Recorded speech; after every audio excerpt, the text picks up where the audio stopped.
We knew from the start it wasn't going to be dry, it had to have humour, it had to have arcadey elements. We didn't just want it to be like a boring simulator.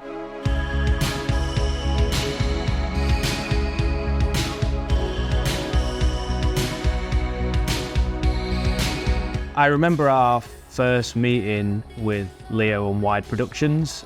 We got into a call with them and they kind of gave this very high level pitch of diggers in VR. Leo from Wide Productions had this epiphany that diggers in VR and how the controls work would just fit in VR. With our experience from Sniper Elite, both Sniper Elite VR and Sniper Elite VR Winter Warrior, we had begun looking more into the VR space. So when it came to Dig VR being pitched to us as diggers in VR, immediately both Ben and Les, our studio director, grasped onto that idea and just essentially ran away with it. During that first meeting with them, I was sat in my lounge, it was, doing work from home, and I was looking out my window and I could see a digger, actually, a very small digger, doing some work across the road from me on this driveway, digging it up. And I could see they were swapping out some of the tool heads on the diggers, and they'd just been using a bucket, and then he was now switching out to a breaker to break it. So it kind of organically at that point during that meeting, I was like, well, why don't we just build the game around the simple idea of a digger with different tool heads, and from there we could do different missions and different kind of objectives for the player. When I got the initial design concept brief for it, I think there'd been an initial conceptual design that was built, actually in Unreal Engine, and we ended up using Unity Engine. So that was the first introduction that I had to it. And we were looking at similar games like Power Wash Simulator and those sort of very arcadey style, relaxed games that you could jump into and have some fun with it.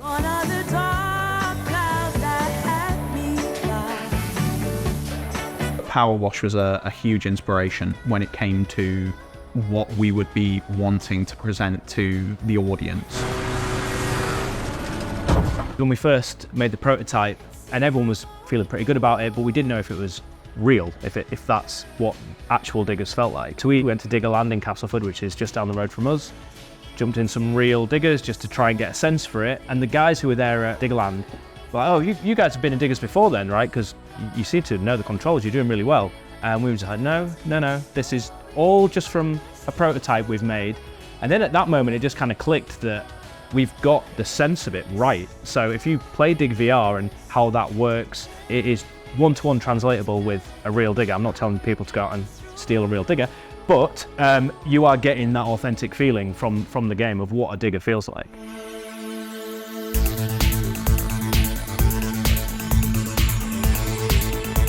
Diggers became a lot of things that people would have on their minds. We'd see posts in our Slack messages that were like, people taking pictures of diggers and just going, I see them everywhere now.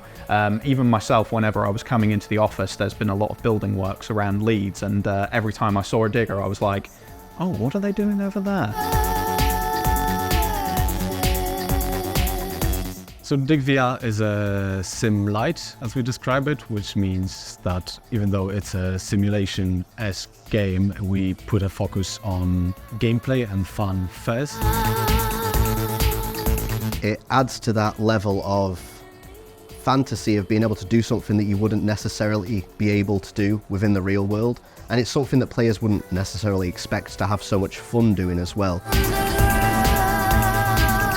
As well as the bucket for digging, we have a circular saw for cutting down trees, we have a trimmer for vegetation, hedgerows, grass.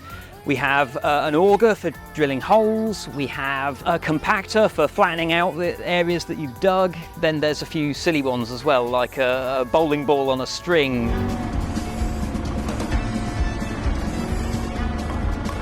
There's a lot of content in Dig VR. We really went for it, and we've got this full campaign in there, which is about 7 to 8 hours of gameplay. We've also got a variety of mini games in there. We've got multiplayer in there, so you can play with friends. Over 70 customization options. You've got different paints, different skins, different decals, so you can fully customize your diggers, and then you can take those online and show your friends all your customizations you've unlocked. There's a lot there, a lot to dig into.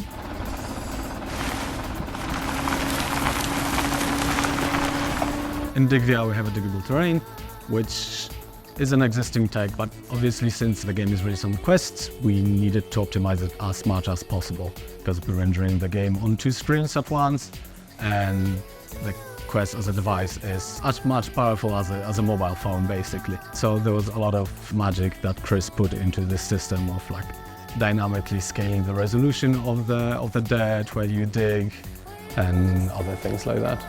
The terrain is quite an interesting thing because it's simulated to quite a high degree of detail, which is not that common in VR games, and we knew that there would be some performance issues with that potentially, so we had to be aware of that.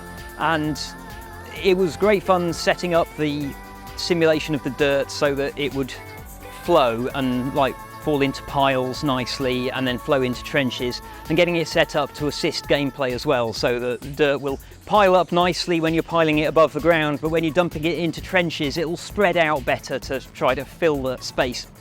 You can make a lot of environments look very pretty in the Quest headset when they're indoors and smaller enclosed spaces.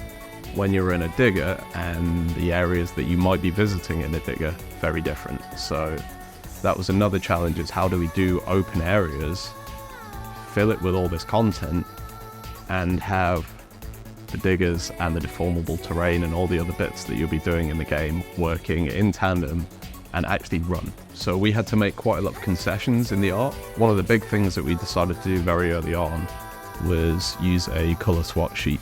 So instead of having the traditional route of having a 3D model, it has its own multiple textures. We just went with a very basic color swatch sheet with a range of, I think it was about 128 different colors on there that we could then color all of the 3D objects in the environment with. And slowly that started to develop a really nice sort of fun, stylized, cartoony world that we actually wanted to build upon and be in more. Well, I think we've done really well on providing quite a lot of varied places to go to and varied objectives to do, which is not just digging in the Dig VR game. We can make it on our own, 'cause all we need is a little bit of rock and roll. So it's been great to see people actually get hands-on with the game.